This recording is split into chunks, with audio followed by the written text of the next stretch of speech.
Is there a stigma to being a gamer? Is it time for gamers to rise up?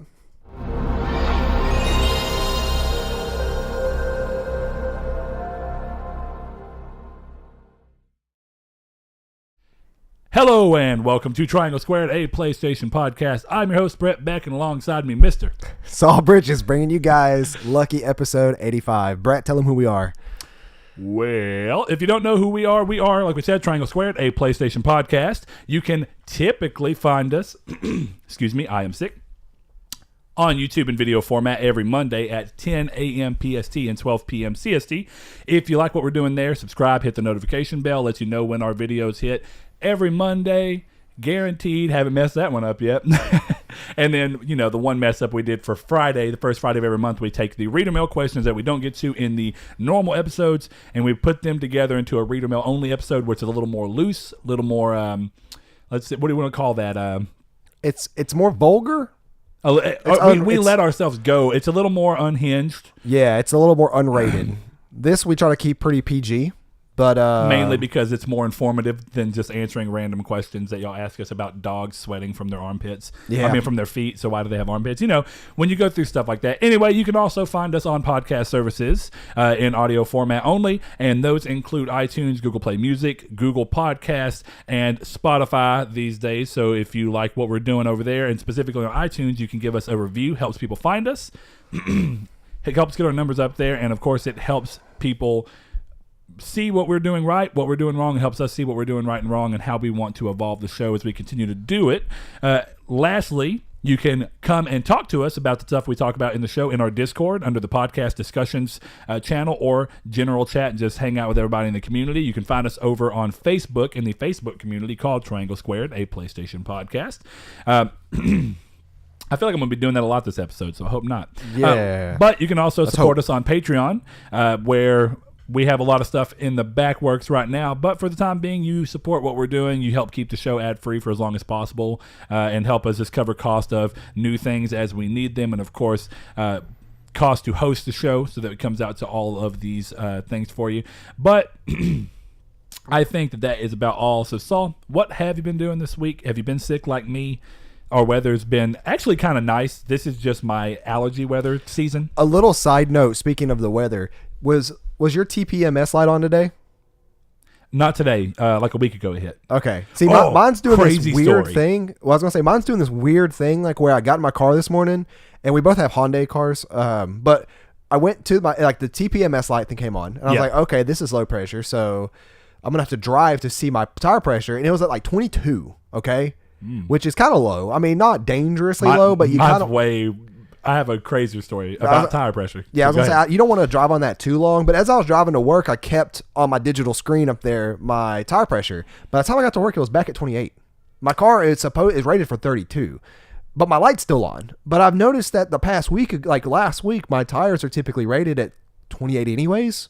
So I can't. Does yours do an average? Because I've never seen that. Or does it show you individual tire pressures? It shows me individual tire pressures. And all of them are around 28? All of them are around 28 as of right now. So, well, that's probably because the air pressure's gone down. You need to get yourself back to 32. The thing is, I always put 35 in there in the winter. You can, just to give yourself wiggle room. Yeah, 3 pounds per tire for it to leak out if it does. Rougher ride. Actually, not really. Better gas mileage? Better gas mileage, not necessarily rougher. It'd be rough around 40, 45 maybe. Well, we're not a car podcast, but yeah. But what's your crazy story? So I had a flat that I mentioned in the Discord where I ran over a bolt or something. And anyway, my car, because I have insurance on my tires, went to the dealer. They put a new tire on the day I got it back. And I was like, okay, cool. Everything's fine. Tires are fine, aired up. Went outside the next morning, was driving to work. I didn't check my tires because I was tired and running a slight bit, or running to where I would be late if I spent too much time. So anyway, I went to get in the car and I was driving. I was like, man, my tire feels low. And my TPMS was on. I was like, it's cold though. I was like, maybe that's it. By the time I got to work, I was like, I feel like this may be another flat. And I was like, that'd be my luck. I ran over something else. Got to work, looked at my tire. It was super low. I rolled over to where we work because we have an air chuck to put the stuff in. It was on 5 PSI. Yeah, that's dangerously low. And I was like, what the That's hell? flat. I swore. I was like, there's got to be a hole in this, or I ran over something. Aired it back up.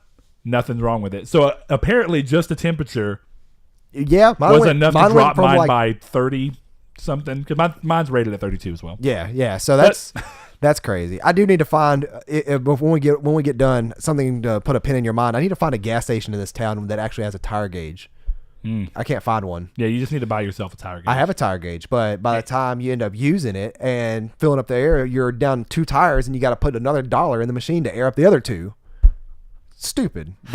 Everybody breaks all the tire gauges off. But anyways, I've been playing the same games, Red Dead 2 and Destiny 2. So nothing much different here. What about you?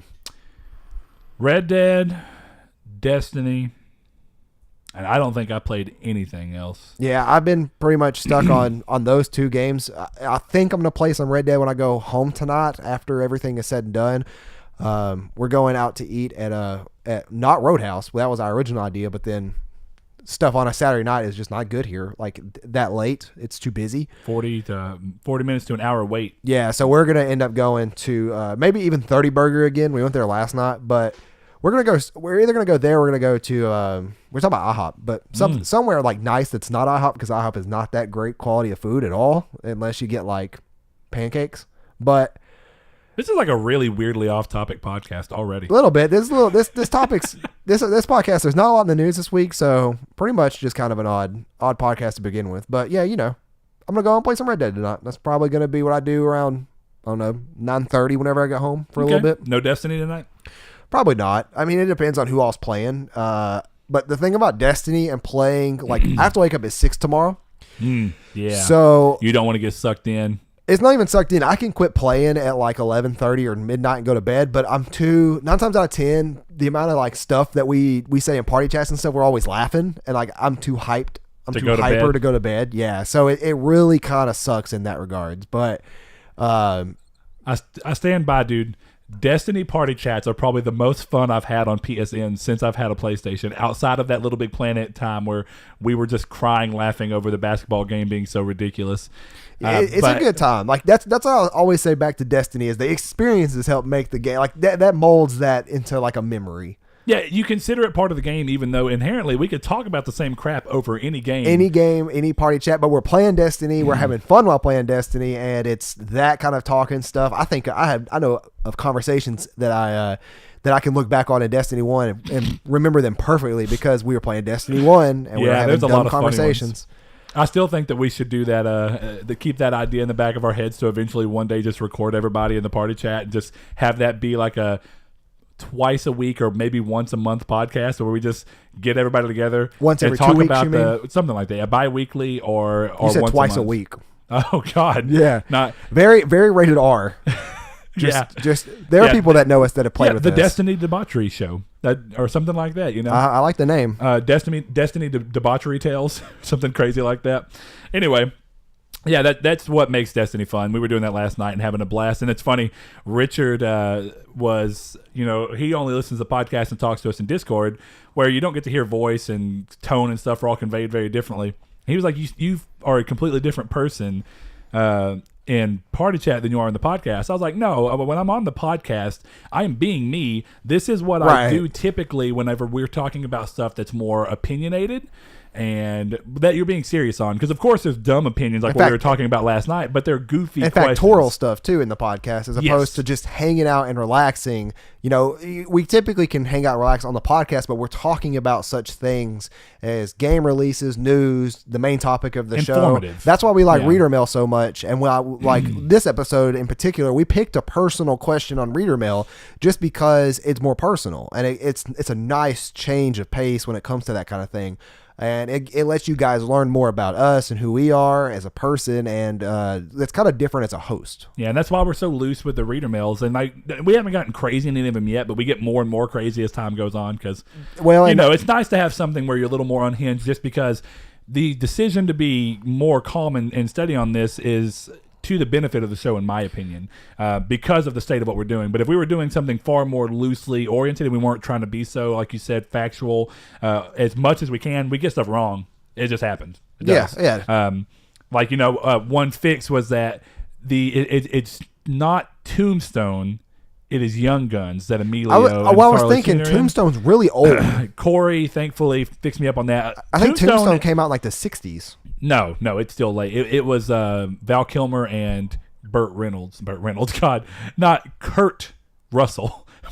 My name went to Burt Reynolds is beyond me, or brain, whatever. I'm sick. I'm just gonna chalk everything up to that. So okay. Well, the original came out in 1942. Well, maybe, but I mean, that's not the one that we're talking about. I know, but that's I don't know if that's the same thing, but that's the one I remember seeing. Like my dad would watch because he loved Western movies. Yeah. Anyway, let's move off of all this. So I think that we've covered what we've been playing pretty well, and I mean, I don't know. I'm trying to figure out what I'm going to play tonight. I'm going to go eat 2 after this, not because of anything special anniversary stuff, but congratulations. So, well, thank you. 7 years is a long time to be with somebody. It sure. I mean, is. I know that, but Getting a lot of married people in are March. still like, yeah. So like, what is that? 4 months to marriage? yeah, something like that. I guess 4.5. depends on when in March. Yeah. But I guess You want to hop over into that drop? I sure will. For those that don't know, the drop is this week's PlayStation releases across all of its platforms.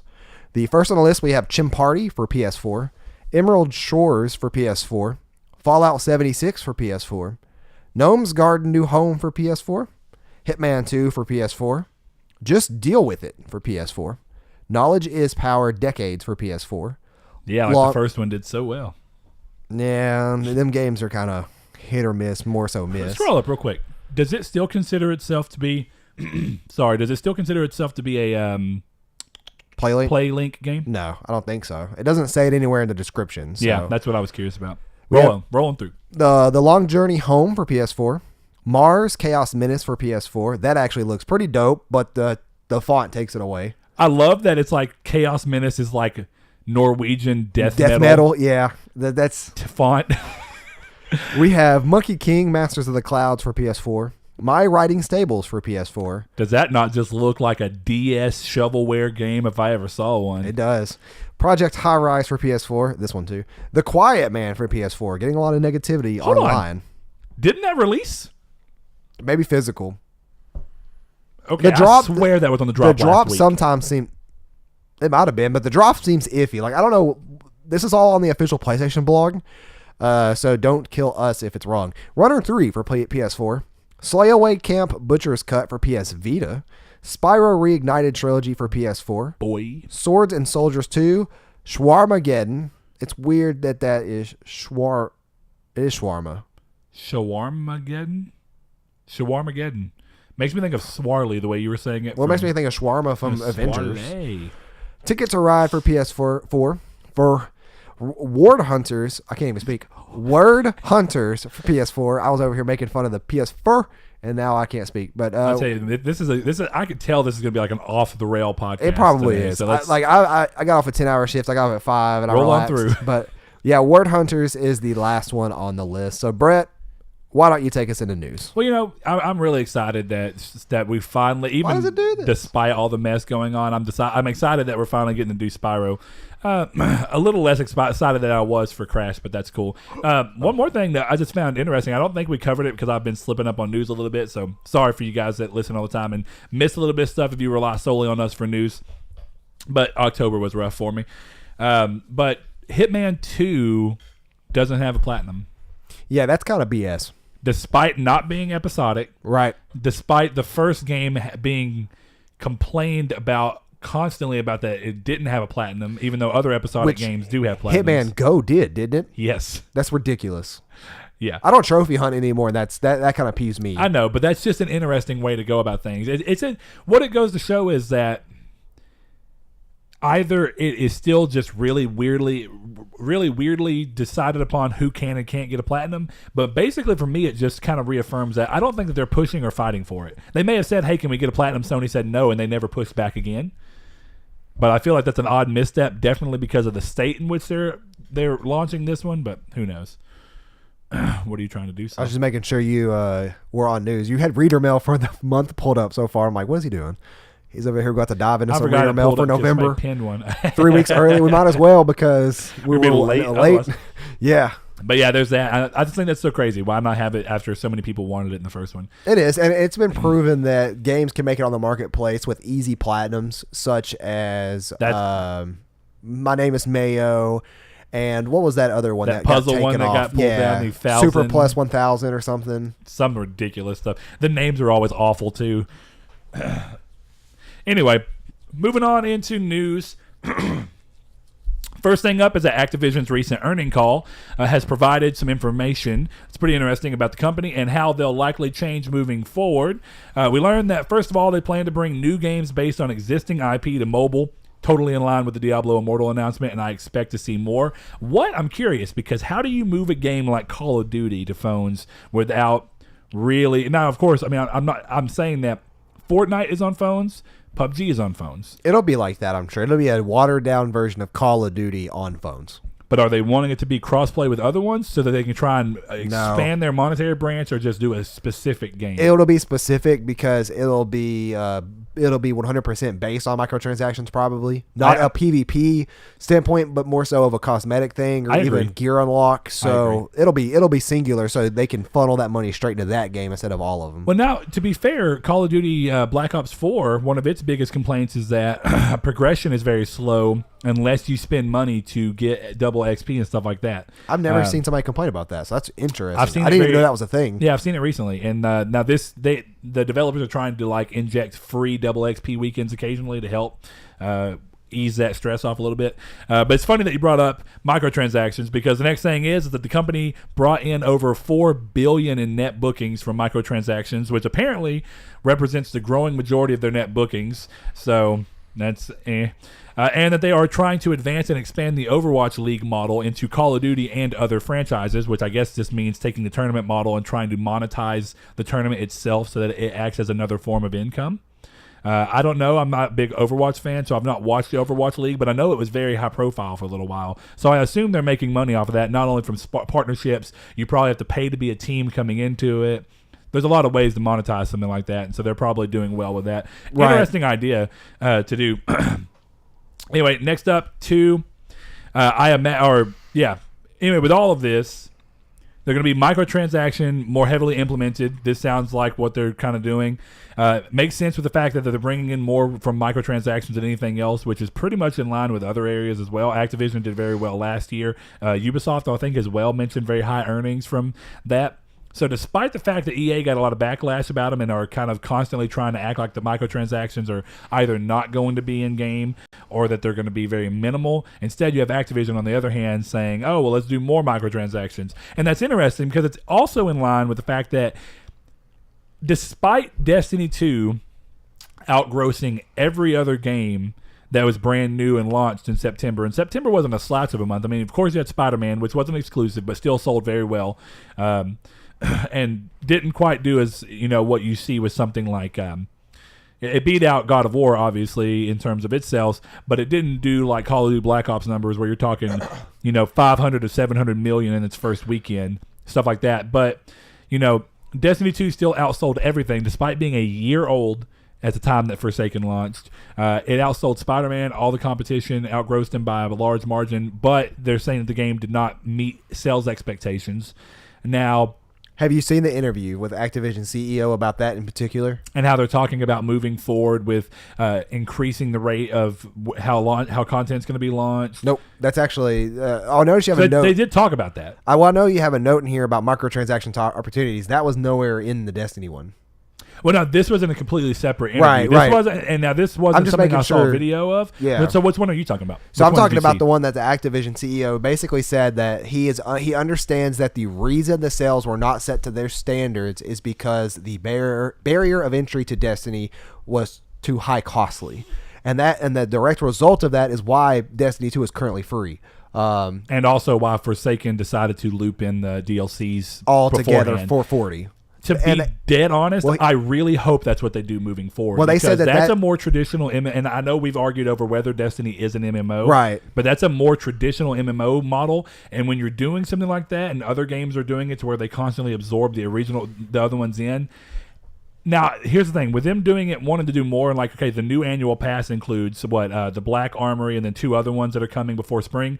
So when you're doing those, now I can see the argument that those individual expansions continue to come out at a price, but at least on the new yearly one should always include the previous year's stuff automatically pulled in. That way, if people want to jump into Destiny, I could see that. Yeah, it'll all be in the price. Or jump price back of into entry. Destiny. Yeah. Because they've already done that to an extent with Destiny 1 when like you got the Rise of Iron bundle and it included everything plus Destiny for $60. Well, and technically they did the same thing with Forsaken. Destiny was on sale for $20, and then Forsaken that came with everything was $40.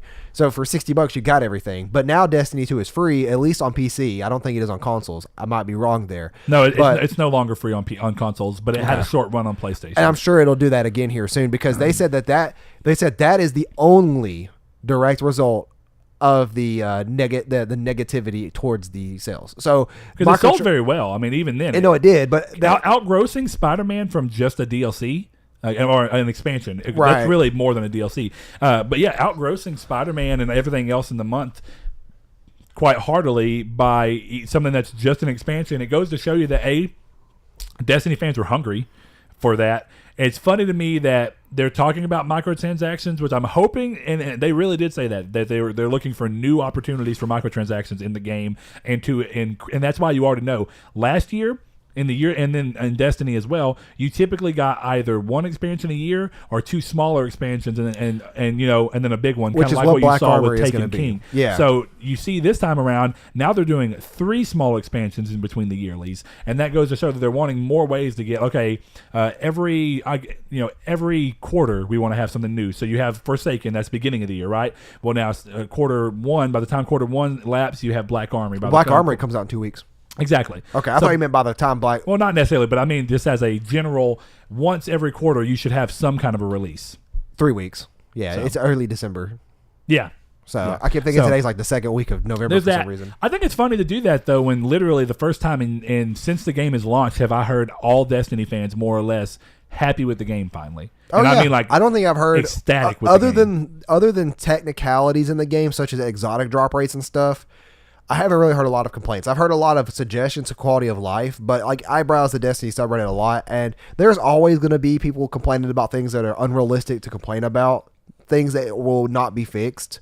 But I am kind of happy, though, that with what the Activision CEO said was that was the direct result of Destiny 2 being free. So it means that they're listening. People thought that, like, oh, this is going to mean more microtransactions. This means it's going to have more DLCs that are pushed into the game that aren't up to par. And then he was like, no, we've already seen what's going to happen. Destiny 2 became free because of that lacking in sales. Because it's the cost of the barrier. It's the barrier of entry cost. It's the getting into Destiny 2 Forsaken cost too much. So now it costs $40 on PC. I'm sure that'll come to my only argument, consoles again soon. Now, my only argument flipped to that would be that essentially if they're giving away the game for free, I wouldn't be surprised if Destiny 2's base console thing, base disc or whatever. Now, this is depending on whether you want to stay digital or not. But, I mean, you could essentially go and buy the Destiny 2 disc, granting you that part of the access, and then them hoping that you would buy Forsaken for $5. You have to buy Forsaken, though. Because the base game locks you at level 20 now. I know. You can't progress. I know. Yeah, because Seth's playing through it right now. Yeah. So one other cool thing they're doing, just while it's on my mind, is Gambit is free this weekend. So they're definitely trying to get people who have the base game, who either got the base game for free or bought it very cheap, or have had it and didn't want to update. Now they get to try Gambit, and I do say that. If anything, I am surprised at how much Gambit is a boon to Destiny. It is one of the biggest parts of the Forsaken expansion. So I told Seth, like he's running through, I was like, you need to play Gambit with us this weekend because it's free. And it's fun. For everyone this weekend. And it's also double infamy, which is cool. Yeah, there's actually a weird glitch. I know we need to get off Destiny because we're becoming a Destiny car podcast. We lately have been. I apologize for that. But there's an interesting glitch where the Malfeasance quest disappeared from people's inventories. And erased all their inventory or progress, but it turns out it didn't really. Like, people were rightfully jumping to a conclusion that they had to do it all over again. Yeah. It was either popping back up at Drifter or it was popping back up in the app somewhere. I can't remember where that was. So if that happened to you, go check those 2 places. Hadn't happened to me yet. It's because of the infamy reset, they said. They said that there was some kind of weird glitch or is what's mainly speculated. Okay. Reasonable enough. Anyway, we'll move off of that. Next thing up on the list, and this is sad, but it also makes me glad that I went ahead and bought the digital version. The physical version of Hollow Knight that was originally set to come in partnership with Skybound Games has been canceled. That's unfortunate. They didn't really state a reason. The game's obviously been doing pretty well, so I'm confused. I wonder if there was the partnership just was falling through due to demands between the 2 companies not being able to reach a mutual agreement. Which is crazy because this is your monthly reminder to play Hollow Knight if you haven't already. And I need to, but yeah, you do. I'm inundated and I'm also kind of addicted to Destiny 2. Next up, speaking of games like Destiny, Anthem, and I think you'll like this, Saul, has been revealed to have a Mass Effect crossover in way of an N7-based armor for the Javelins. I included this nice screenshot just for your eyes. Yeah, it looks sweet. It does look sweet, and I'm curious if this is going to be. They didn't go super into detail. This is just a tweet from one of the designers or somebody who's a developer for the game where they talked about it very loosely, just saying that they celebrate it there too. And that it is going to be in the game. We don't know how yet, if it's just going to be a cosmetic thing, if it's going to be like a paint that you can just get, or what, or if it's going to be specifically to one set. I would imagine not. Next up, if you enjoyed the Heist DLC for Spider-Man PS4, the next chapter in the City That Never Sleeps DLC set called Turf Wars has been announced to be launching on November 20th. So, again, $10 like it's been, or you can get all three of them for $25. At least I'm still pretty sure that the combination one exists. Either way, good pricing for DLC, and then of course they are still planning to release the last DLC in December. So they were wanting to launch the game and wrap up all DLC plans for at least this first set before the end of the year, which is quite an order, and they're doing pretty well with it. Now the interesting tidbit, and this not even a tidbit. Speaking this is of wrapping up DLCs, yeah. It looks like the never-ending slew of DLCs for Final Fantasy 15 is set to end as director Hajime Tabata, or Hajime, I can't remember how to say his name, has left Square Enix, with Square Enix announcing that 3 of the four planned DLCs left have been canceled. So of those, episode Arden is the one that remains in development and is set to launch in March 2019. But the Aranea, Lunafreya, and Noctis episodes have been canceled, which is a shame because out of all of those, the one... Noctis. Well, I mean... And Lunafreya.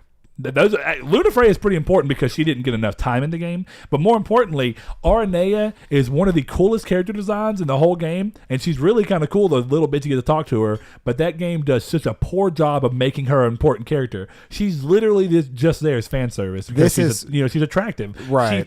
She lands in that general Japanese fan service thing, just kind of like Cindy the mechanic, where it's like, yeah. Okay, that's what you're there. But they at least gave Cindy more character development than they did Aranea. Well, what's crazy about her, she's supposed to be Sid somehow. She's female Sid. Right. Just weird to me for some reason. I'm surprised they didn't call her Sydney. Talking about her attire, not her person. Oh, yeah. the clothes that she wore. I mean, I don't know. Has there been a throughput in Final Fantasy with the way Sids have been dressed? Because I don't think so. They've always been the same looking person. They've always worn the white shirt, the blue jeans, the toothpick in the mouth, the headband. No. Yes. We'll talk about this later, but no, because first of all, there's the Sid in Final Fantasy 12 that has nothing to do with that. Okay, I'm talking specifically about pilot and mechanic Sid. That's not the same person in 12. But no, even then, there's the thing with Final Fantasy. There's always been a character called Sid. That's all it really comes. Well, I'm talking about the normal Sid trope. Like right here in Final Fantasy 10, looks pretty much on par for what he does in 7. Except the outfit in that one is different. Right here. Well, that's the Sid that everybody knows. And then traditionally, definitely because of see. Okay, he looks different in Final Fantasy 8. Yep. I was thinking for some reason this. Because tell me right here, these two faces don't look the exact same. One with blonde spiky hair. Take that blonde spiky hair off, and they look exactly I don't know. The same. Hard to say because that's also Advent Children. Right. And Tetsuya Nomura is the character designer for pretty much everybody in Final Fantasy. So the chances of people looking at similar eventually start to come pretty close. But anyway, that's a shame because I think Aranea could have been a really cool character, way more than just a fan service she ended up being, and now that's not going to happen. Lunafreya needed more because while she wasn't fan service, she was hinted at being far more predominant in the game than she ever was. And that's this whole game's problem is that it started to relaunch DLCs to expand the characters that they didn't do a good enough job expanding in the story. Now half of them are canceled, two of which the main character and its love interest, who are very important to the story. That's why this goes down to the worst Final Fantasy in history. Period. Especially after this. Do we include side games or just main entries? I'm talking about main entries. And I do not include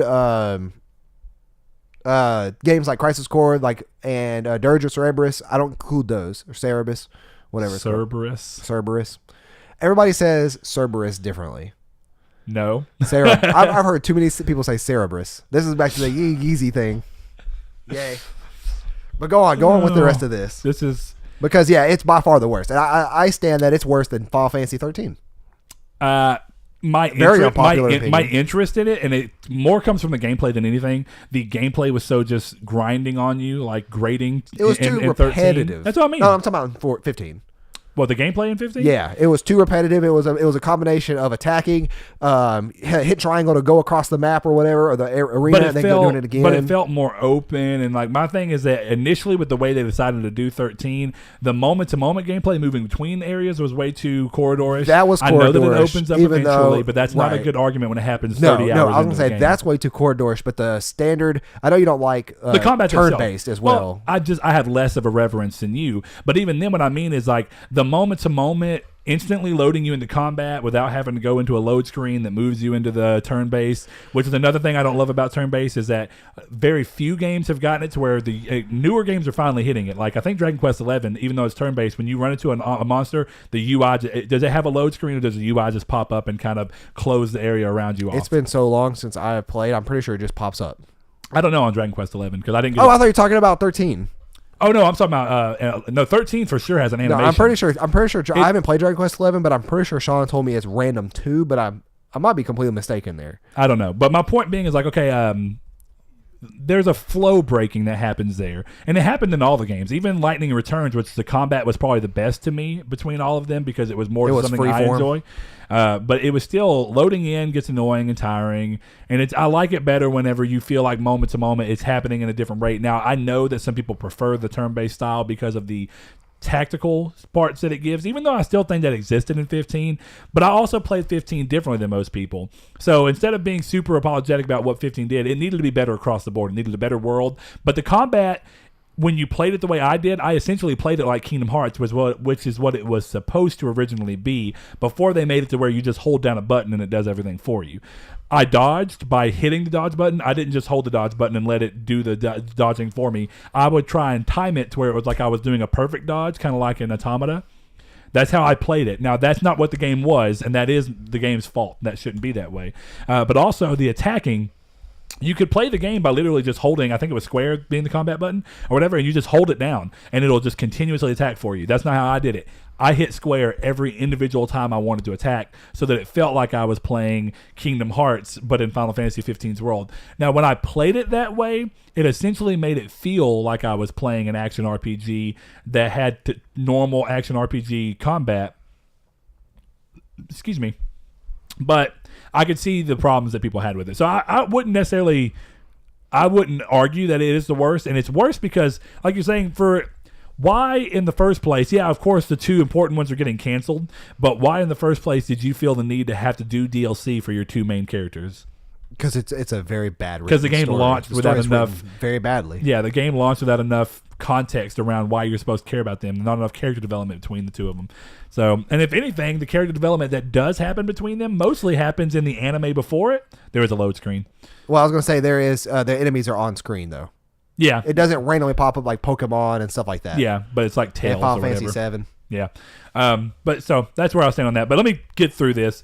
This all comes off of.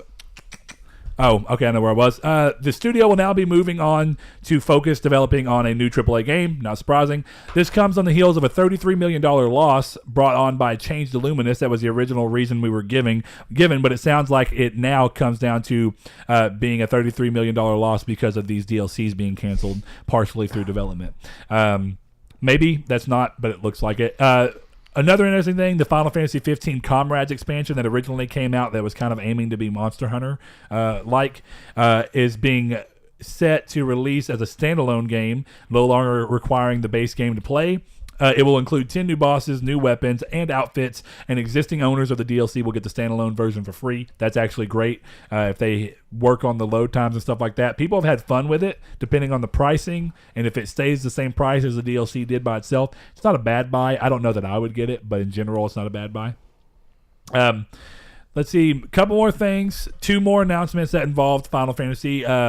Were Final Fantasy 14 Online crossover happening in 15 for a short time, and a short-form anime, which is also weird because they've already done one with Final Fantasy 15 Brotherhood. And this movie. One is Final Fantasy 15 Episode Prologue, and there's going to be I know. Isn't that what the movie is? I thought that's what also Brotherhood was. It all happens beforehand, and then the movie is an exact prologue before what leads up into the... Well, actually... the movie is what's taking place while Noctis leaves, if I'm not mistaken. Right, the anime took place beforehand. They both took place. But it took a long time beforehand, like 10 years maybe. Ridiculous. Maybe not even that long, maybe 5 years. But game's probably one of the worst directed games ever. And there's teasers coming for those in December and January. So if you still are interested in Final Fantasy 15, there you go. But this definitely, I think, should be a lesson to Square. Even though I think this was them trying to make the best out of an already bad decision. Yeah, just don't. But I think that they probably would have been better. I mean, here's what's worse. The game sold like 8.1 million, which is not bad. Exactly, isn't that still, how much did Nier sell? 3 million at this point? Yeah. And roughly. then there's news in here, which I'll go ahead and get out of the way, actually. Dragon Quest 11 has sold 4 million copies across digital and stuff, so that's good. But no, I 8 still million need to buy copies is not crazy. And, it's not. And this comes back to a conversation we were having in Discord with Corey. But Final Fantasy VII is the best-selling game that Square's ever done, and it's like 13.9 million copies. Yeah, they're not known to sell tens of millions. Even though it's their biggest franchise. Right. So 8 million is up there. I just wish it wasn't. I hope that Square takes the lesson from the studio going in this direction that they're currently going in and reverse this or change this formula, something for the next game. I still think that this formula ended up happening as a bad answer that they decided to keep rolling on through as to the development being the way it was. They needed to get a commercially viable product out. They did. It wasn't great, but it was still commercially viable. They got it out. People bought it and it did okay at first, and then the DLC was a way to continue getting people's interest in the game and updating it to where it eventually wasn't as disappointing of a game. So how many? Because if you look back on Final Fantasy right now, it's like, oh well, it's not terrible. But why didn't the game launch in this state? There's been 3 character DLCs, right? I think there's been 4 more than that, but I think that you're probably right because there was episode Ignis. There was basically an episode for each of the party members. So there was Ignis, Gladios, and oh Lord, what's the P dude's name? P dude. Yeah, I can't think of his name right now. The blonde haired one who's ridiculous. I don't know why I can't. I don't think anybody in there is party starts with P, does it? Ignis, Noctis, Prompto. Yeah, you're right. Dang. But Prompto. But so let's just say that you bought all 3 of those plus the base game. That's $75, and you're not getting the full story at this point. Still. Yeah, that's ridiculous. That should never happen in a video game. I am glad. I'm not going to play it most likely, but I am glad that Arden's getting one because Arden did not get enough time. Arden was cool. Arden is a really cool character. I would say honestly, all of them are somewhat cool characters. There's elements in the game that take away from it being as good as it could have been. Yeah. And I'll just leave it at that. I agree. All right, moving on to the next thing. Fallout 76's install size has been announced to be 45.04 gigabytes with, guess what, a 55 gigabyte day one patch being required as well, which is essentially sounds to me like 100 gig total download for day one. You're buying the game, right? The day one patch will just be included in the digital version, I would imagine. What's going to matter is disk-based people. I'm thinking digitally, yeah. But physically, it's going to be bad because you're essentially putting the disc in, installing the game just to have the day one patch completely overwrite the game you just installed. Yeah. So the only thing that getting the disc is going to grant you is the ability to resell it to someone else. Right, and by then it's going to be like Elder Scrolls. Which is still fine, but it's not really because Elder Scrolls you could probably sell at GameStop for like $4 right now. Yeah, it's cheap. It is Elder cheap. Scrolls Online, I should specify. Which that is a traditional MMO, and Fallout is still in this weird area that we don't quite know what to call it, but it sounds like it's aiming to be more of an MMO, but even MMOs have NPCs, and Fallout decides that they're too cool for that at launch. I won't be getting it, so. Me either. Sucks, but it is what it is. Next up, we talked about The Quiet Man, but Square Enix's The Quiet Man has been updated to implement audio into subsequent playthroughs that offers narrative context, which is really good because, sadly, this is the dumb side of it. They continue to leave the initial playthrough completely soundless. What? Yeah, there's no sound because you're deaf in the game. I understand. So in their mind, they needed to make it to where the whole game you don't hear a thing. Which is interesting. Really interesting to me. Too bad that game looks like garbage. Oh, well, yeah. People have problems with the combat and all sorts of stuff. The character models in that game look like PS3 character models. And then you have the contrast of the live-action cutscenes that appear next to it. It just looks bad. It's a very odd decision to do this. It's a very, I'll say very an odd conception of a game to make. It essentially is like they were trying to do an FMV game, but they were decided that FMV games' normal limitation is that there's not gameplay. And they're not normally successful by any means. They're okay these days. They've made a comeback because they're cheaper to make these days. What's the studio that keeps making them? I can't remember the name of it off the top of my head, but they made like Late Shift, that new one that Josh reviewed, and I can't. The shape-shifting detective or something like that. I don't think that's which is cool ideas. I'm thinking of the developers of Quantum Break. Because they're making another one that's live action, or FMV technically. Oh, no. The new one, you're talking about the one that they most recently control. That one's not going to be FMV at all. It's not? No, there's going to be no live action stuff. And even that live action wasn't FMV because there was a full game. Then there was just the episodes. I thought it was the same thing. I remember skip the episodes. It wouldn't make sense to you. How good was the episodes? They were okay. They weren't great. They for the first time that somebody's really done this in a way that like this. Because one other game that attempted it was Sci-Fi's. Lord, what was that game called? It just recently relaunched. Was it the MMO one they made on? Yeah, Defiance. Yeah. Okay, so Defiance had a Sci-Fi's TV series that happened, and it gave you world information and lore, and then you went and played the game. Wouldn't it be cool to have a Firefly MMO? Oh man, Firefly. It never would happen. It never happened. Be really cool though. You should just all to watch be back in the Firefly. world. Actually, you know what? Firefly, but essentially in the style of like Red Dead meets No Man's Sky. That way, you have detailed worlds, but then you have a ship where you can fly between them and actually do the stuff that Firefly did with like bounty hunters and transporting crap. That would be awesome. It's been too long. I gotta watch Firefly again. I may actually start that tonight if I don't play Red Dead. There you go. Let me get through the rest of this. We already talked about Dragon Quest. So next up, Kingdom Hearts 3's English voice cast has received updates showing that many of the new worlds will feature the original film's voice acting cast reprising their roles, which is a really welcome change considering that the previous games would often use fill-ins. There's a couple of examples of them getting people back. What was it? There was one game with Riku, right? That it wasn't David Gallagher? No. Riku's always been the same person, thankfully. Are you sure? Kyrie has changed a number I know Kyrie's changed. Now, those are original characters, but I'm talking about like the Tangled cast is coming back for the two main characters from Tangled. All of the main characters from Frozen are reprising their roles. The Big Hero 6 cast is reprising their roles. There was somebody different in Dream Drop Distance that was a main character, I thought. I know Master Xehanort was the same. I knew. One thing that we need to talk about is that so today we're doing this on Saturday. Today was the XO 18 conference, and they showed a new Kingdom Hearts trailer, which was great. Xehanort's voice. Leonard Nimoy died. Nothing we can do about it. I've been waiting to see who they were going to get to replace him and how it was going to sound. It's not bad. It's just different. That's all it is. That's literally all it is. It's not the same. It's just.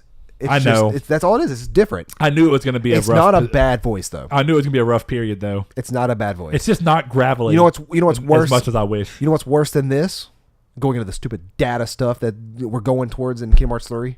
You don't know that. It may not be stupid. It already is stupid. Recoded was a dumb game. That's why it's only a video in every format it's come out in since then and not the game itself.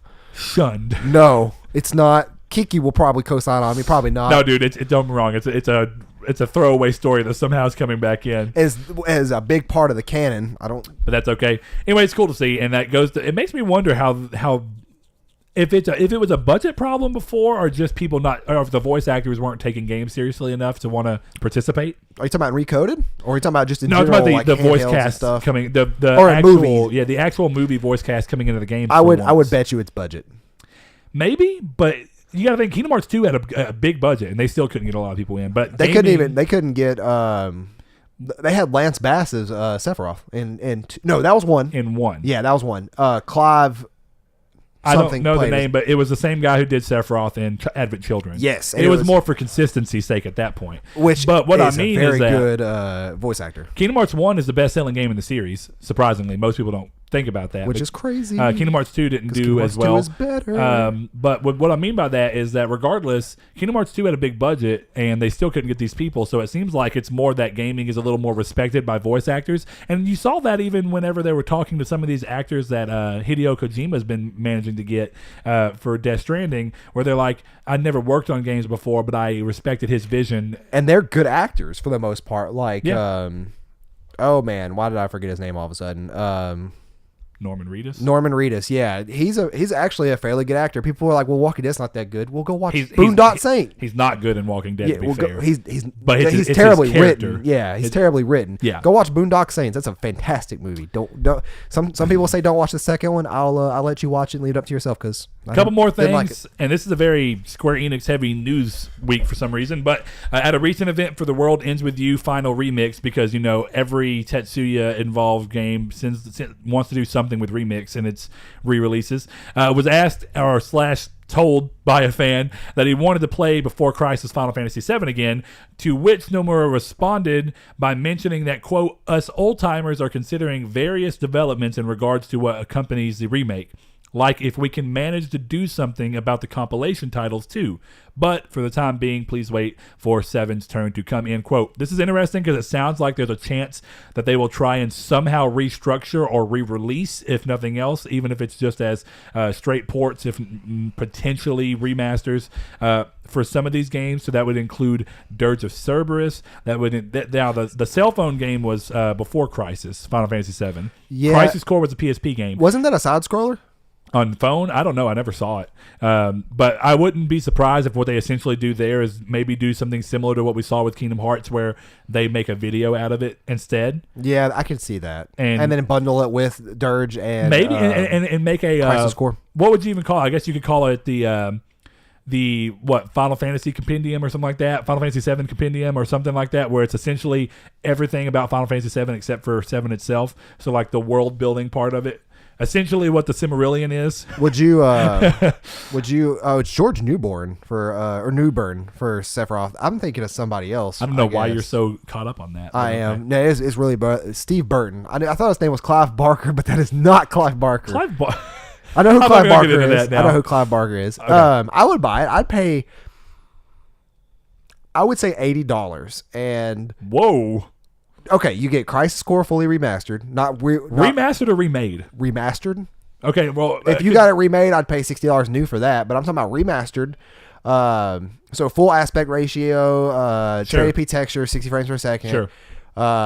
Dirge, so I could actually enjoy that game since the frame rate was so bad on PS2. I thought you just didn't enjoy the game. That was the main concern I had with that stupid game was the frame rate, how choppy it was. Get you a backwards compatible PS3 and play it on there. I got it in there. It runs way better. I'm just gonna steal that PS3 over there. But but yeah, you get those two games. You get Advent Children just to make everybody who hates Advent Children mad because there's so many people that hate Advent Children. I know. But you get all three of those, plus you get Before Crisis movie, and then you get maybe a free theme for PS4. You wouldn't pay $80 for this? I mean, the general public probably wouldn't. 60 still. I would pay 60 for Crisis Core alone. Honestly, probably 40. Because here's the problem: the cost of these things has already been dictated by. Well, okay, I'd pay 60 because that's what the original Kingdom Hearts collections were. But the price has already been dictated by Kingdom Hearts. Well, there's only 2 games in this one though. Yeah, but that's the same for Kingdom Hearts 1.5, right? Let me put my... Because you get Kingdom Hearts 1, Chain of Memories, those are both the games, and then you get a movie of 358/2. Well, yeah, let me get my hype in check, though, because I'm talking about spending $80 on a PSP game that I love so much. I would spend $40 on it realistically, but if it was $60, I wouldn't complain. Okay. I feel you. That's good information, though. I really hope we get to play Crisis Core. And dude, if they remade Crisis Core from the ground up... No, don't even do that, because we'll never get it. Probably. Yeah, just don't even do that. But I will settle. Oh, and you know what's more interesting is we already know that, like we said, Sony's got the PSP emulator running where you can switch in better textures on the fly. So you could essentially just do that for Crisis Core. Run the emulator and then remaster it by having all the new textures that come in and go on the fly. Bam. Now you've got your game. They should okay, hear me out. They should do the PSP Go.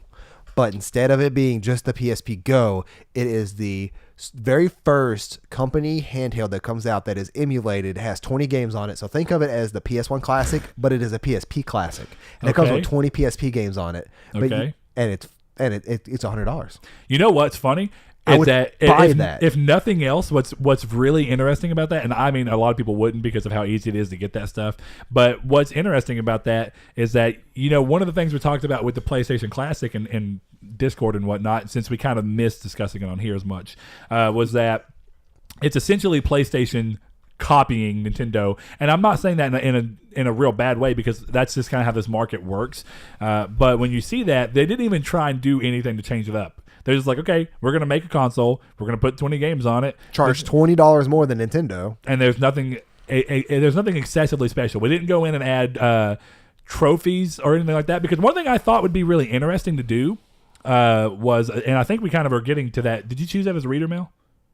No, I actually put Okay, that. then Richard, here go. You get your little bit of a thing. We're not going to argue, but we're going to talk about that, which is real quick. The PS1 Classic and essentially what it's doing. I think it would have been a much better buy if they would have made essentially a PS1 box and they went through, and it'd be really hard to do from a number of things. But what would end up happening? It'd be really cool if they could figure out a way for licenses to essentially recreate a PS1, the small one just as it was, but you have data on there and you can actually get onto an internet store where you can buy these PS1 classics and pay for them and download them, but it also comes with 20 pre-installed. I would pay $100 for that. You know what bummed me out? And then they'd make more money off of them, potentially. This is all potentially, but they'd make money off of that monetization. So I just read... But I also want to say, other like, before you go into that, just that it's interesting that as a copycat thing, which is what they did, if they would have went this route that I just talked about, or if they would have instead been like, you know what, they're doing that, but instead, and it makes more sense for Nintendo of all people to do a Game Boy Classic because people would eat that up from a nostalgia factor. But it'd been funny if Sony beat them to that punch and said, well, we're going to do a PSP Classic riding off of the PSP success. But I think that there's a little less hunger for the PSP because it's not quite as nostalgic as PS1. Yeah, that's true. Now, but go ahead. I will say one thought is that regarding the PS1 Classic is that a lot of people, two thoughts really, but people are really mad that Sony has been this way towards emulation and such, going as far as creating third-party memory or first-party memory cards for a handheld of the Vita to prevent this kind of thing from happening. That's not emulation, though. That's piracy. Very different ballgame. The primary goal of the memory card was to keep games from being pirated for the Vita. Honestly, I don't think they were as much worried about people getting PS1 games running on Vita because that's not a very big source of income for them. But of course they are against it, and I know, and I'm not really against what, emulation? Yes, because they're not now, and that's one thing that's important to clear up. It was the fact that they were though, and then they've done so much to prevent emulation. When 19 years ago. Was the only time that they've done a suit against anything, and True. and failed, and then bought the thing. Well, like I said, I'm not for this. I'm reiterating. I'm just saying that facts matter in this particular situation because Blake said the same thing, and I'm not saying he's wrong to be like, oh, it's a little scummy, but I think it's also a little weird to judge a company 20 years later for something it did, essentially 20 years in the past, and then now them using it. If anything, this goes to show that they've somewhat flipped their, they've turned away from it and have embraced emulation. Now you could say it's for monetary benefit, but it doesn't matter. What it comes down to is Sony's not actively trying to stifle emulation, and they're not doing what Nintendo's done. They're not attacking ROM sites and going after them and saying, no, you can't do those, we're closing you down. Nintendo is the one actively doing that. Sony's not. So we already know that their stance on this has changed. Right, and that's and a lot of people are saying that they are so against emulation now they're using open source. The thing about open source emulation is it's just that. It's open source. Anybody can use it as long as you follow the licensing agreement. Exactly. So people are saying that they're in the wrong. Morally, maybe, possibly, but I don't really think so. Yeah. The second thing is that I just now recently found out that it's the original DualShock. It does not have vibration, which... No analog stick, which limits what games do and don't work on it. Right. So it's part of why people are talking about the games list. But the games list has limitations because it has to be games that support the... So... Going back to Metal Gear Solid 1, when you fight Psycho Mantis, there's a part where he literally says, let me move your controller of my mind, set it on the floor, and you set it on the floor and it vibrates and it moves. Can't do that. And what's funny is that game's included. It is. That's why I brought it full circle. It's ridiculous. I'm not buying it. I'm just people. I really do not understand why they do not do a traditional 60, controller. That's such a weird move. Well, and what's even worse is the DualShock became the best-selling controller because of the fact that it was such an improvement. What's even worse is that the slots they use for the controllers are actually proprietary, so they can't even make adapters to Bluetooth adapters. I'm not saying Sony, but which one's proprietary? The ones on the PS1 Classic. No, they're just USB ports. They're not just USB ports. Everything. I just read an article the other day about it. Like, I'll show you what they Did somebody go in? Is it a USB port that has some kind of weird dongle that keeps you from pushing a normal USB into it? It looked like the PlayStation 1, the wide port. That it was the same, similar on PS2. It looks like the same thing. It's not the same port because everything's scaled down. But I'm just saying, that's not worth getting to on the episode. But what's your point behind it? Yeah, look at that. That's not a standard USB. You're looking at something. Someone's already said that. It's literally just a USB port, but to where the controller, where they did that for looks. Okay, now I see. Aesthetic. So I am incorrect. Gotcha. Because Okay, I was thinking, I'm like, that sucks because on the SNES Classic and stuff, people have hacked those and made Emulation boxes out of them? Well, no, yeah, emulation boxes out of them, and they've paired their PS4 controller to them. Doesn't work that well because they're still working out bugs, but there are controllers that you can go buy that have the 10-foot cables instead of the 3-foot cables. Yeah. And it worked fine with analog sticks. So those I was telling them about that Discord the other day is that, depending on your morals, people go and hack those and put PS1 games on there and Nintendo 64 games, which Nintendo 64 emulation's crazy. I'm going to say this real quick because it's not well known. To emulate Nintendo 64 the best way, you actually have to do it through the Dolphin, emulating the Wii, and then emulating a Nintendo 64 game on the Wii.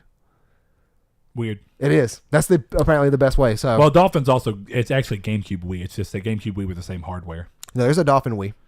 I mean, they're essentially both. The Dolphin was the one for GameCube and the one for Wii. Oh, I see what you're saying. I thought you said that. Okay, never mind. I think I worded it let's poorly. go through news. Let's go. We are spending a long time on this. I'm kind of surprised. Anyway, last things up. For those bummed that Diablo Immortal is landing on phones, you can experience a new loot-filled dungeon crawler in the way of Path of Exile, which is finally making its way to PS4. The game is free to play, so it warrants at least a try, in my opinion, if you are a fan of the genre. This is cool because originally it's been on Xbox for about a year now, and I didn't know if it was going to make its way over, so that's great. And it's actually a fun game. I played it on PC. Yeah, I have about 10 hours on PC. Weirdly enough, they had glitches, or not glitches, but performance issues. I'd get drop frames like crazy. Should not get drop frames in that game. Weak, boy. My computer is price it up. The opposite of weak. The Order 1886 developer, Ready at Dawn, and this is amazing, I hope it leads towards something good, have announced that they are expanding their operations by opening a new satellite studio in Portland, Oregon. This begs the question as to why they could be working on what they could be working on to necessitate or justify this expansion.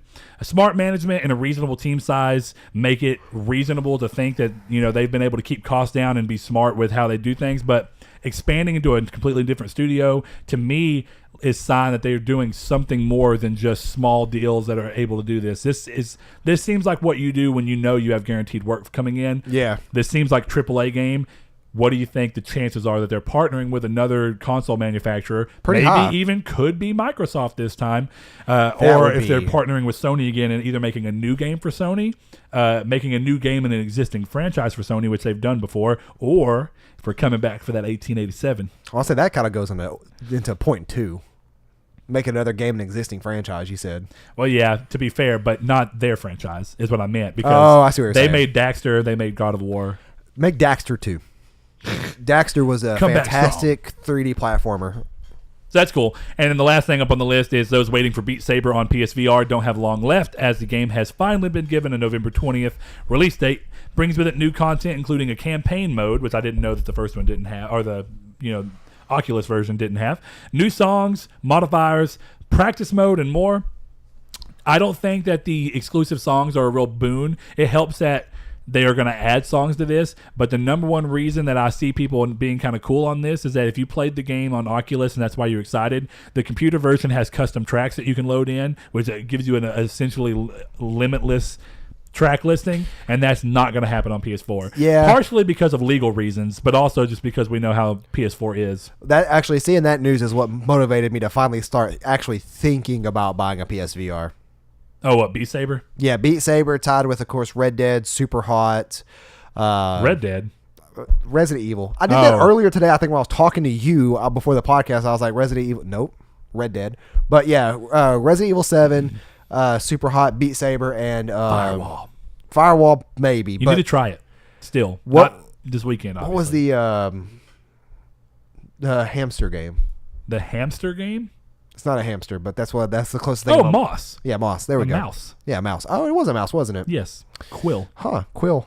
Quite good. Anyway, let's move into the reader mail so we can get... Sure. For those that don't know, Reader Mail is our weekly segment where we ask you guys questions on Twitter every Wednesday and Friday. Also, don't forget about our Facebook group. And we take 2 answers from Twitter, 2 questions from Twitter, 1 question from Facebook, and we answer them live on the air. If you don't hear your questions answered, never fret, never frown. Look forward to the first Friday of every month, and we will answer them all in a Reader Mail episode for all the questions we did not get to. Number 1, what game has inspired you to listen to a new band? For example, Sacred 2 has a quest line that ends up with you listening to Blind Guardian, which made me listen to other songs by them. Our good buddy Matt on Twitter. It's a good question, and I have a very cheap answer to this. me too. And I think Guitar Hero. Yeah. Guitar Hero opened me up to Guitar Hero 2 and 3, but really 3. There is a band called The Endless Sporadic, and they have a song on there called Impulse. Yep. And that was an amazing song and a very fun song when I play on Expert on Guitar Hero. So that band I actually listened to for a good while on Guitar Hero 3. The Guitar Hero 2, on the other hand, they had actually my memories may be combining these. Was Drist on 3 or 2? Drist was on 2. That's what I thought. And That song Anarchy is Club was awesome. on. Anarchy Club has been on so many of them, including Rock Band. Anarchy Club, I found through them, and I love them. Yes. They are so good. They are. Oh, man. So that's those definitely right one there. of them. Guitar Hero 2 was actually what introduced me to Buckethead, who is amazing. Yeah, 'Cause what it had song did Jordan. they have on there? Jordan, that's what it was. And that's the hardest song in the whole game. Not to me. Here's the thing. The bonus... Trogdor is still the hardest song to me. What? It's the timing of that song. I can't get that down, but I can get down Jordan perfectly. You weak. I mean, maybe, but Well, here's the thing. maybe it'd just be that much stronger. Here's what I mean. I 5 Gold Star, didn't miss a note, Jordan, after constant repetition of getting it. And that's hard. I don't think I've ever tried to do that. Oh, I did the whole game, which sucks because trophies didn't exist, and I did it all on PS2. So shame. That's a good game. Both of those. But that's 2 and definitely 3. one. And Rock Band is the same way, where every now and then you roll through and you find a band, you're like, oh, that's awesome. And like sometimes it's bands that you knew about but you never listened to. Like I'd listened to Dream Theater probably in my life beforehand and didn't know that I'd listened to them. But until Rock Band 1 came out, I'm pretty sure it was, and Dream Theater on there with the Octavarium album and the song Panic Attack, that song was so dope that I immediately left, picked up the album, listened to the whole thing. I was like, that's amazing. And then just kind of went back and I like... Never listen to them again. No, I listen to Octavarium all the time. I thought you were about to say like that's how it was. I listened No, to I album was found dope. Never again to host. Octavarium is weirdly, and I think it's because of how I found it. Octavarium is my favorite album still. But By them? But I still have some of their older albums are okay. They've been around for a long time. Yeah, they're pretty good. I've listened to like 1 or 2 of their albums, and it's been so long I don't remember the name of any of the songs or the albums. But Michael Dowdy actually told me about them, and they're really good. I have another cheat answer. Listening to Nier and Nier Automata soundtracks just away from the game. I would say Nier Automata for sure. Because I literally listen to that a lot. We Become Gods is Becoming ace Gods. in the hole. Yeah. Listen, I know how you are. I am. I know. What was Grace that? is teaching us what we are lacking in. I didn't say all that. Yes, you did. No, I haven't. I have added more stuff to that for the meme. Nope, you did Grace. that. No, I said Grace has taught us what we're lacking, but it's Grace teaches us what we are lacking. Is it not? Grace teach us what we are lacking. What is it? We'll roll through, Saul. Okay. When are y'all making me a Yakuza case, and why does Brett like country music? Number 2 by Hokotu. Well, the answer to the latter part of that question is that country music just soothes the soul. I don't actually like country music, so... Neither one of us do. Besides Ram Ranch, you know? Man, Richard is going to love you. Do not go look up Ram Ranch if you are near children. I still have... I listened to it by proxy of him playing it because like he keeps trying to get me to do it. He played it over the party chat yesterday, and I was like, you know what's funny? I was like, by trying to make me listen to it, you're listening to it more predominantly than anyone. Yeah. They have like 7 of them apparently. He put Ram Ranch 7 in the Discord the other day, and I'm like, they have 7 of these songs? What is wrong with this man? Anyway, no, the Yakuza case, we got to see. I still haven't dabbled into Yakuza to get a love for the series to want to do it, but you know what? Yakuza Kiwami's free this month. I'm going to grab it. By the time I get to play it, maybe I'll love it. I've heard a lot of good things from people who didn't know if they'd like it coming in, playing it because it's free and loving it. Sean being one of them. I've seen a lot of people mimic that, or people that came in on the most recent Yakuza and be like, holy crap, and then went back and played more. I'm picking up 0, but I am going to play them how I was recommended online. It actually might have been... Hakuto told us told the Discord, play 1, 0, then 2. Yeah, that's what I'm going to end up doing because I trust him over anybody else when it comes to that series. So yep. That's it. Brett, since the last one came from Facebook, how about you take this one? Okay, and Mr. Corey Crash asked, what are the podcasts, if any, that you listen to throughout the week? And Donovan tried making a joke and saying, Brett, none, Saul, hipster, unheard of. Hold on, I'm gonna pull it up. I'll say actually, mine's Joe Rogan, which is one of the most, if not the most popular podcast in the world. Here it is.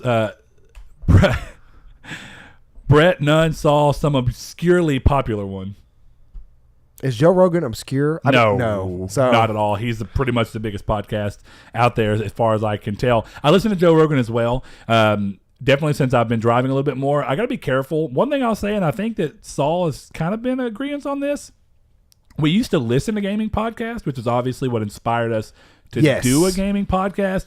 But by doing a gaming podcast, you inherently don't want to listen to other gaming podcasts because you've covered a lot of what they're talking about. And the only thing you're getting there is opposite sides of opinions. So it's not that I don't want to hear those opinions. It's that I don't want to feel like our podcast is inadvertently copying subconsciously them by stealing. Exactly. Yeah. So instead I just kind of don't pay attention to them. I'll watch the occasional singular video by somebody in relation to games, like every now and then Callin's individual side quest videos. I actually watch, in terms of like, they're not really podcasts, but in terms of video game stuff, I watch him a lot, if it's not for like Destiny content. But yeah, any of the other gaming podcasts I used to watch, I'm not going to name any channels, but there are just some things that they have done or people they have brought on that to me don't feel like they know what they're talking about, and I just got this really bad vibe off of it. Like on what? I'm sorry. Just some of the gaming podcasts. Okay, in general. And sometimes I'm sure we come across like we don't know what we're talking about. Because sometimes we don't. Yeah, so there you go. But that's just one reason I don't really watch gaming podcasts anymore. The ones I used to like have failed me, so don't let us fail you. Correct us. But Brett, why don't you lead us into the main topic, sir? That was all of Reader Mail. This one's kind of a weird topic too. I should go ahead and say that there's not a lot going on in the news. There's not a lot going on in gaming industry right now that's very topical, at least on the PlayStation side of things. So this one kind of comes at the cost of a meme almost. That is kind of, but there's more to it than that. There's way more to it than that. So at this point, what it made us even think about doing the topic was Mr. El Chabib asked us. Excuse me, what do you answer people when they ask what are your hobbies? Do you shy away from the answer of playing video games? And, that obviously goes into the fact that gamers have long been known to have a stigma against them, and that society, at least as a whole, I know. Anyway, society, at least as a whole, and Saul's laughing because of these stupid memes. We live in a society. We do live in a society. But anyway, with what's going on, he essentially means that for a long time, and it still exists to some extent, it's kind of I think it's an ever-changing landscape, but people will definitely look at you and think less of you because you like to spend time playing games, despite the fact that a lot of their hobbies are essentially the exact same thing. An example, our buddy Cody, just throwing it out there, his family used to get mad when we'd be playing Destiny or Terraria or whatever, when we were playing games trying to platinum together. When we'd be on party chat, we'd be doing that, all right, and it was a Sunday, right? He wasn't sitting with the family who were all together watching the Super Bowl, sitting on their butts for 5 hours. Instead, he was sitting on his butt playing Terraria with me, and they said, "You're just sitting on your butt playing video games," completely unaware of the total hypocrisy that they were just He's sitting on his butt doing something he wants to do instead of sitting on his butt doing what he doesn't want to do, which is what they were doing. But essentially what they were doing, right? Exactly. So they were being hypocritical because of the fact that they were sitting on their butt doing something they enjoyed while, and not doing what he enjoyed. It's a dumb thing. And it definitely exists. It exists to an even further extent, I think, sometimes in the South, where there's a lot of technology is a little slower to proliferate around these areas and get people to get used to them. A lot of people roll through life in these areas not knowing how to use a computer. Well, I wouldn't even say that. I would just say that there is almost a stigma about the South that is true in terms of rednecks. And I don't really like that term, for better or worse, because that term's so broad and useless down here, because it's just broad and useless. There's too many different types in a way. But there's also nuance, right? Because I think by some people's definition of a redneck, we are rednecks just by the nature living of in us. the South. And then some people are rednecks just for driving big jacked up trucks, which is crazy because some of the people I know that drive big jacked up trucks also play video games. So they don't correlate as well as people from different places in the country or the world think. Even if they were rednecks, right? There's still cross sections. There is. But most people would not associate game playing with rednecks. Is what you kind of mean. No, and especially down here for us. So for growing up here, I could definitely tell you that, and this is a whole different time too, being in the early 90s, but growing up here, this was still in the stigma of the early 90s that video games made you a nerd, and not being a nerd was cool. If you weren't, playing football or baseball or basketball, or here you have those, but you also have hunting and stuff like that too. You weren't really deemed as cool. And I know a lot of people actually that got picked on because of like they were nerds in the traditional sense. One of my best friends growing up was picked on a lot when he was a nerd. Which is crazy because where he works now is completely different than anyways. He works at Cooper, which is like, which is completely weird. But anyways, it's weird because there's this negative stigma that goes against it. But I also think that there's so many different varieties of these kinds of people that it's hard to generalize that stigma across the entire board of people who play video games. Sure. I think it's easy for people who don't play games at all to group all gamers into one stigma and go, hey, here's the stereotype for them. I think that certainly happens, but and no offense to anybody who listens that is older, but I think with the older crowd, that is typically the thought process is like they all, like if they all play video games, they must all be this in their mind. And that comes from not understanding the medium. Exactly. And that's why I like people at work who know that I do this, I cannot describe it as a podcast because they don't know what a podcast is. So I literally say an internet radio show. Yeah. And that's because that's essentially what this is now, except the fact of being live. And what's funny is some people will be like, well, podcast is blah, but all you got to do is just change the wording of what it is. And all that essentially comes down to, and this happens with gaming too, if you just change and label, if you the language is so important in how people react to what you're saying, right? And you say, I play online with friends or whatever. You're like, oh, yeah, I play Call of Duty online. People are like, ugh. Or people will be thinking Candy Crush or something instead, which is still a game, which gets into the whole kind of like side thing of like people saying that Call of Duty and Madden and stuff aren't games. That's why, that's a whole other argument because those are more traditional games than anything. But even you're right in the aspect mobile of games. Everything about those is what's helped this situation actually, and it's still, like I said, it's an ever-changing landscape.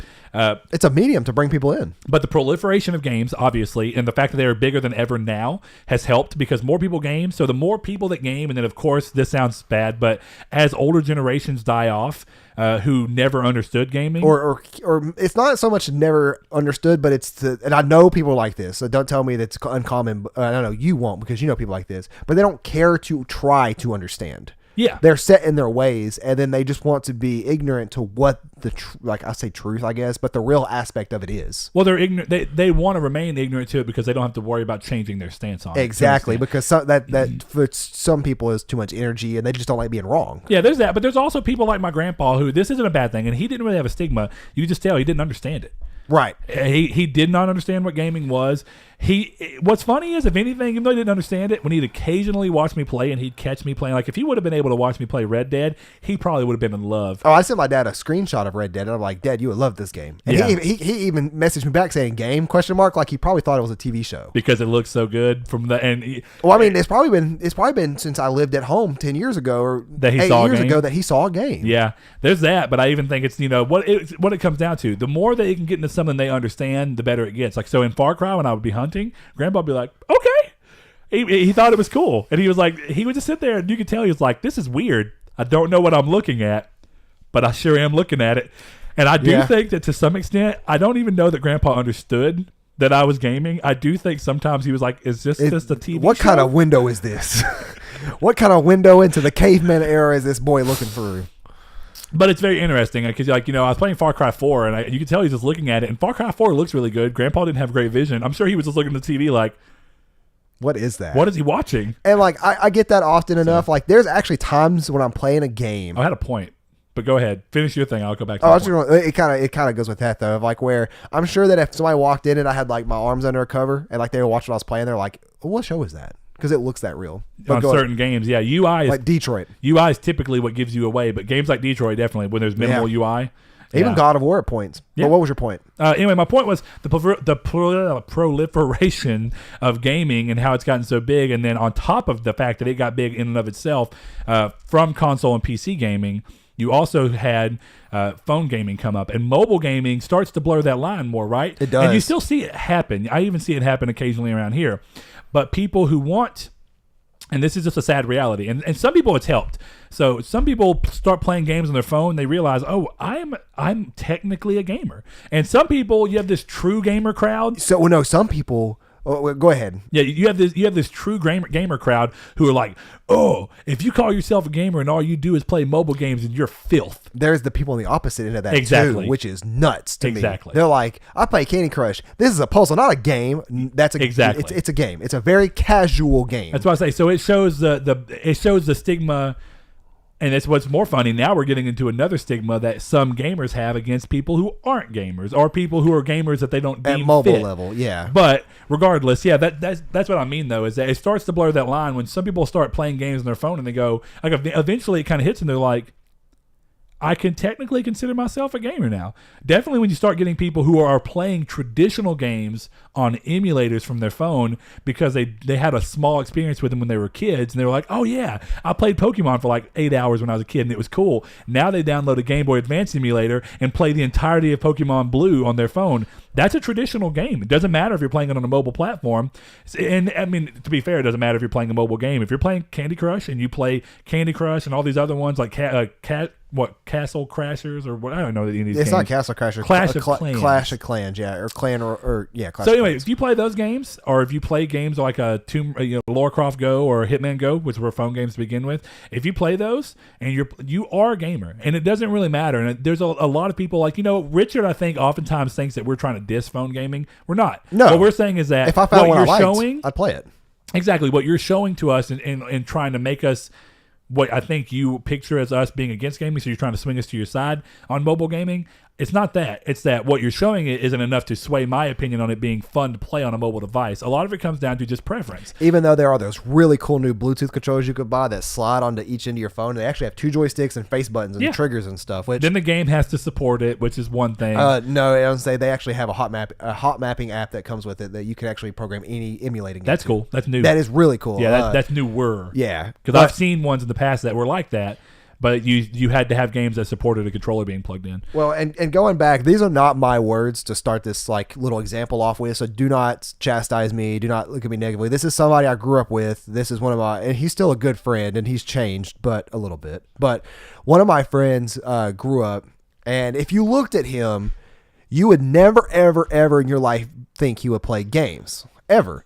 And he actually referred to himself as a closet gamer. Meaning like he would try to keep that hidden because he did not want people to bully him. He did not want people to make fun of him. He did not want people to think any less of him as a person because Avoid he played, the drama. Yeah, video games. So he's like, I'm a closet gamer. The second somebody comes up and starts talking to me about gaming, and I can tell they're genuine, he's like, I open the floodgates. He's like, anime, gaming, everything comes out. You know this person. We played Destiny with him there or not.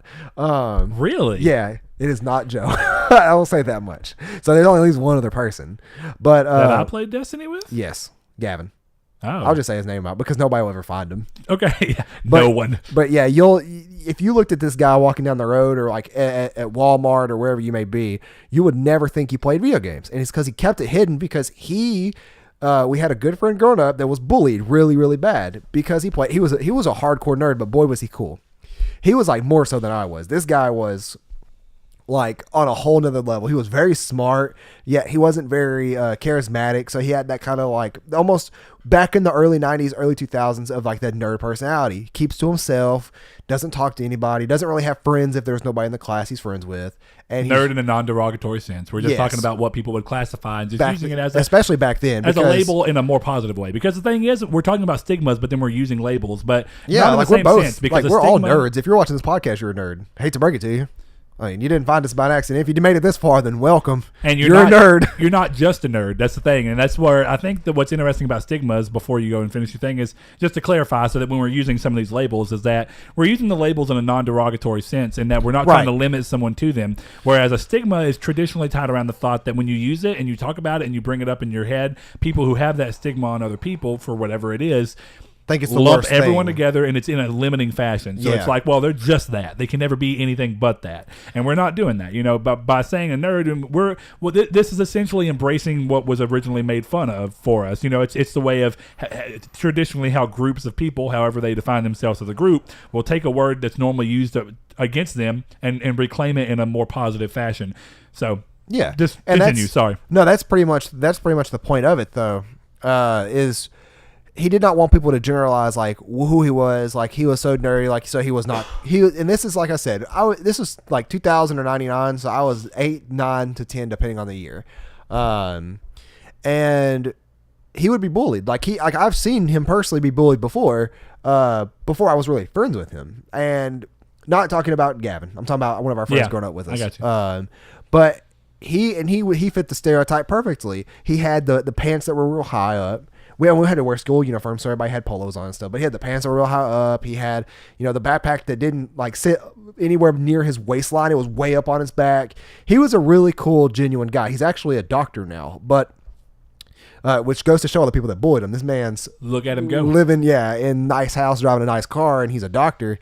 But he got bullied. But like that's kind of the way that the stigma can work on that end, is that people hide who they are. And to answer LGB's question to come full circle is I'd never do that. When it comes to music, when it comes to hobbies, when it comes to anything, I tell people I like, computers. I like video games. I like music. I like movies. I like TV shows.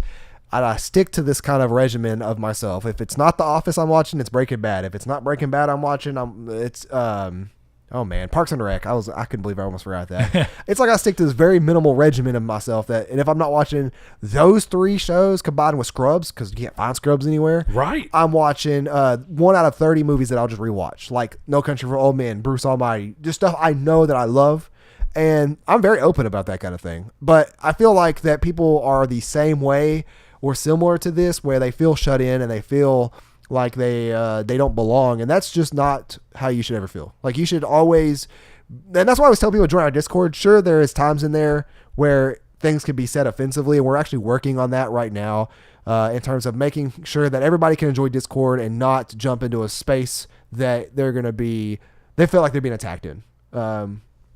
To a degree. Sure. And that's why I always tell people like, hey, if you enjoy the content we're saying, and if you enjoy anything about this show, like we're even more responsive and reactive in Discord, because all it takes is for you guys to pop in and ask us what all we're doing. It's like, hey, we're eating dinner right now, playing whatever, or I'm at work. What's up? Or, and I think for some people who may have to hide themselves otherwise, where they are, because of course, like what we're saying is the stigma still exists. It does, and that's and it makes people feel really bad about themselves. It's ever changing, and I think like Fortnite becoming so popular, and sports games coming so popular. It's funny because people become gamers by nature of that, and it's funny, they may not go into it thinking they're a gamer, but suddenly they're buying consoles and buying Fortnite currency and spending money, and then that may break them into, well, you know what? Now I'm going to try this other shooter game that's more of a, that's not free to play and it's not a cultural thing, and it's not in the zeitgeist at the moment. Instead, we're going to go, hey, you know what?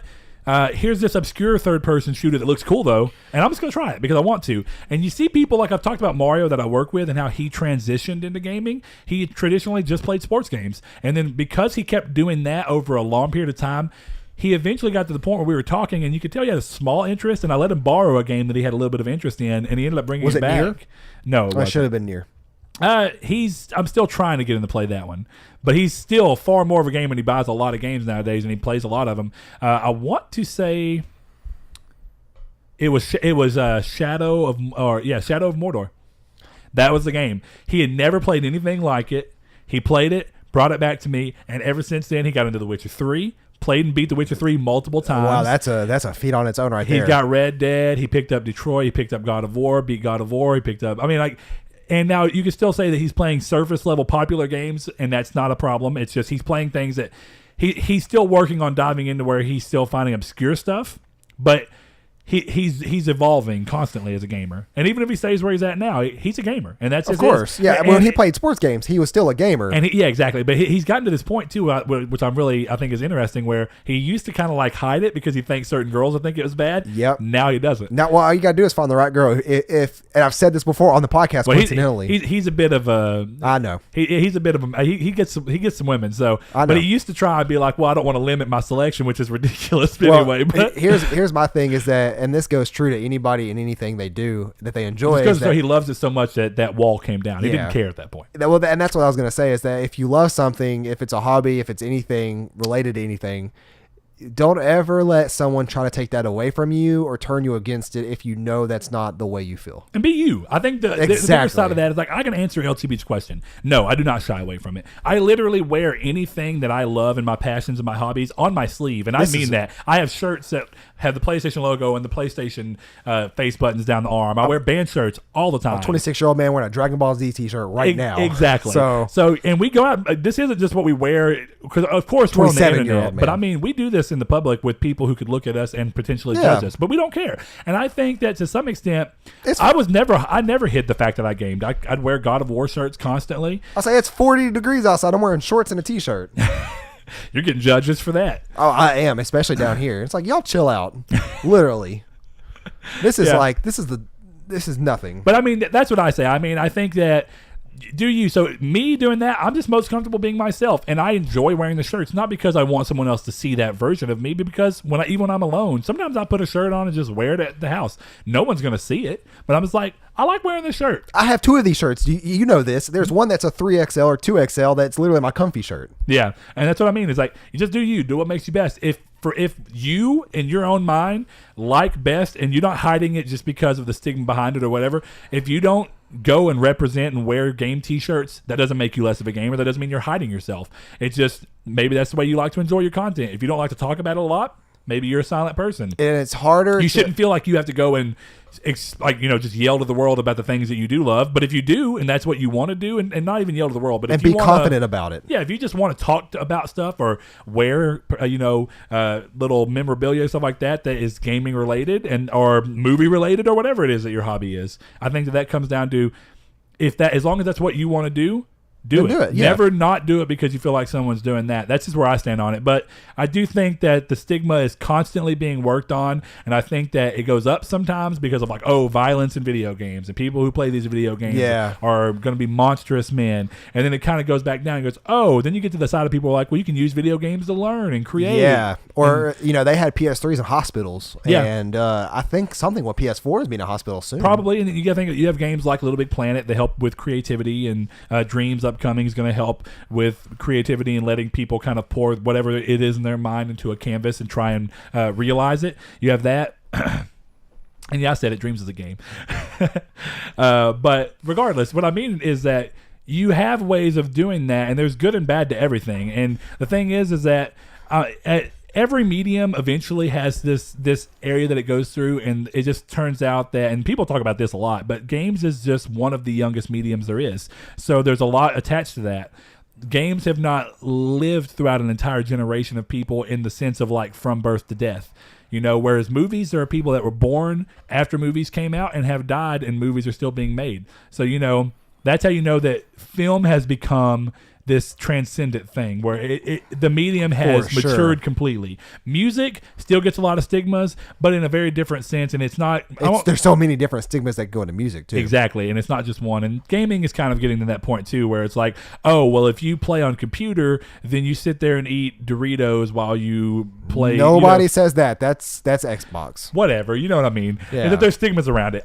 Apparently, I'm not up to date with the stigmas. Apparently, I'm an Xbox player because I love eating Doritos while I play games. And Mountain Dew. That's what everybody always says. Doritos, Mountain Dew, and a top hat. It's funny that people that used to be just a common thing, or not a common thing, but a common joke. But what's funny now is that it's become such a common joke that now that people specify end caps for that in stores, where you'll see Doritos and 2 liters of Mountain Dew on there. They're doing that on purpose because you all made a joke. You are being conditioned to buy these things. Anyway, I don't know. I think that this is just more of a weird episode, but I did like the idea behind it because, before we started talking about it and looked at these dumb memes where, for those that don't know, just go to the Reddit subreddit Gamers Rise Up. I don't know what it is. I don't know if it's for good or evil. I can't tell. It's the most but ridiculous it's so stuff. Surreal to look at. It's just, and I'm not going to say it's not funny because there are some in there that are just that are ridiculous, but some are so funny. Let us know what you guys think. How do you all feel as gamers? Does it make you feel like you should hide something? Does it make it feel like you don't care? Are you that confident? Let us know in the Discord or the comments down below. And as always, we'll see you guys back again for episode 86. Thank you. Thanks to our patrons, Chad V, Dan Barber, Josh Jarrell, Mikey 12. My name is Dan, Douglas Below, Shadowist, Steven Salazar, The Stonard, Travis Below, Blake Popst, Eduardo Palomino. Thanks for supporting us, and if you'd like to, then you can see so in the description below.